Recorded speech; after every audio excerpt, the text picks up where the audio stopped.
Says it all, doesn't it? Wow, did I get a lot of requests for this one. You guys really seem to hate this episode, and watching it again, I can definitely see why. Everything it does is wrong. Beyond wrong, actually. So, by popular request, let's tear Stuck in the Wringer a new one. Wow, we are off to an amazing start. You may remember our first writer, Zoo Service, and his other masterpiece, A Pal for Gary. And it looks like he's one of the creative geniuses who brought us one-course meal. I'm super excited already! But that's not the only veteran who helped make this beauty. Hot off his work creating the Splinter, we have Sean Chermatz. And then there's Derek Iverson, who created the creepiest fuck squids visit, and would eventually go on to help pen Demolition Doofus. It looks like we got ourselves a dream team here.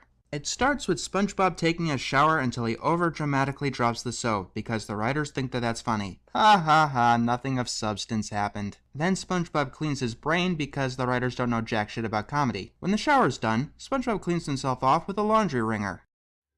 What would I do without you, Wringer? Use towels, perhaps? Maybe drip dry in the fucking ocean? SpongeBob gets dressed and is prepared to go to work, but slips on soap and bounces into his tub to pad out the episode's length. He steps on a rubber duck, which startles him to step on another bar of soap, which gets him stuck in the wringer. He tries to use his tongue to get himself out, but ends up breaking the handle. Hey, this kind of reminds me of real-life situations when people can't get their hands or other extremities out of nooks or machinery. They spend days calling for help that never comes, eventually forced to cut off that extremity in pure desperation. And these hacks think that a scenario like that can be used for comedy. Patrick comes in looking for his rubber duck. Okay, what season is this episode?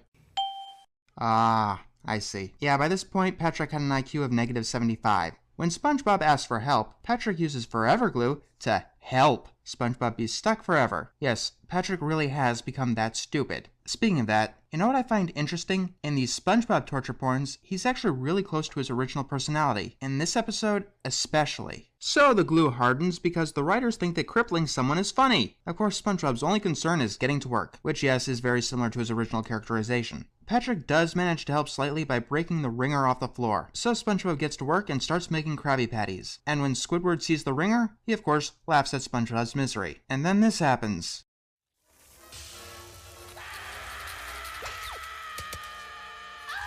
Alright, dumbasses. Or should I say dumbass? I think it's safe to assume that the one writer from the Splinter wrote this fascinating piece of the episode. From what I can gather, Sean Charms is like Dave Polsky if he was terrible at slapstick and really, really hated people. An important rule of slapstick is to never, ever harm the eyes, fingernails, or toenails on camera. You've also got to be very careful with teeth. Those are extremely sensitive parts of our bodies, eyes especially, and pain towards them will automatically make us cringe. It is possible to do eye-related slapstick, like say someone is trying to open a switchblade and looking really closely at it. If you want it to be funny, when the blade goes off, you've got to move the camera somewhere else as that guy screams.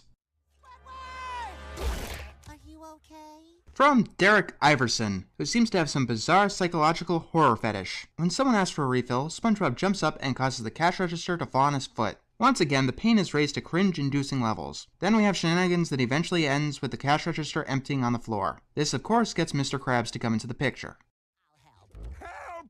I think you've helped quite enough today!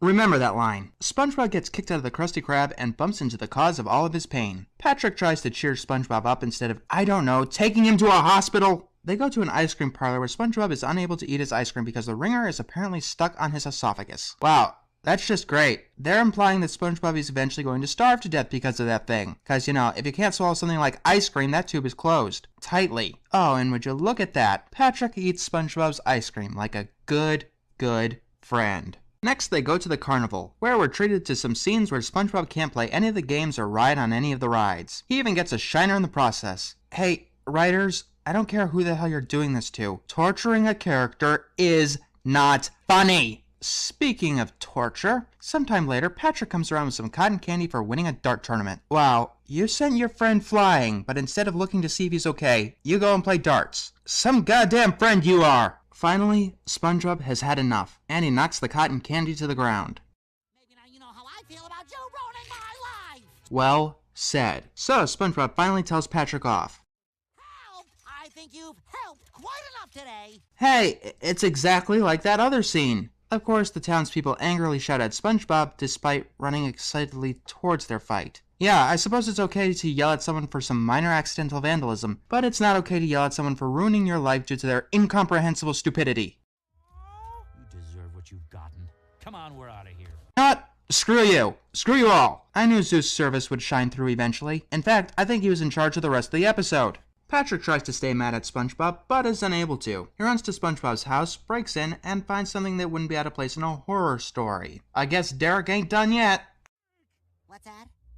I can't hear you, what with all the lonely voices in my head. Torture Squidward, torture Squidward, torture Squidward, torture Squidward, torture Squidward, torture Squidward. Oh, I love that part. And now he comes to the most infamous part of the episode. Patrick cries, and that starts to melt the glue. Okay, before we move on, tears are essentially salt water. They live in the ocean. Do you dumbasses see the fucking problem?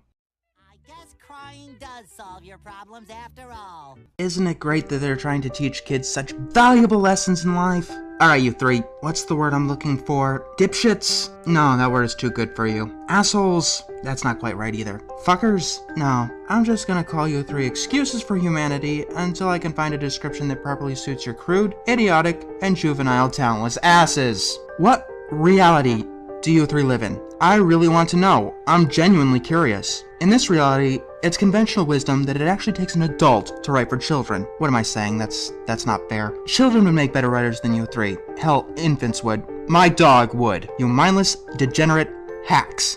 You three may want to thank your lucky stars every second of every day that whatever the fuck you sold your souls to was stupid enough to give you your jobs. Because if you lose your jobs writing this trite shit, you'll most likely never work again. Not just in television, but in any job. I don't know anyone who would lower themselves so substantially to even reluctantly want your demented, poisoned minds around. Just leave us all alone and go back to the fucking sludge you came from.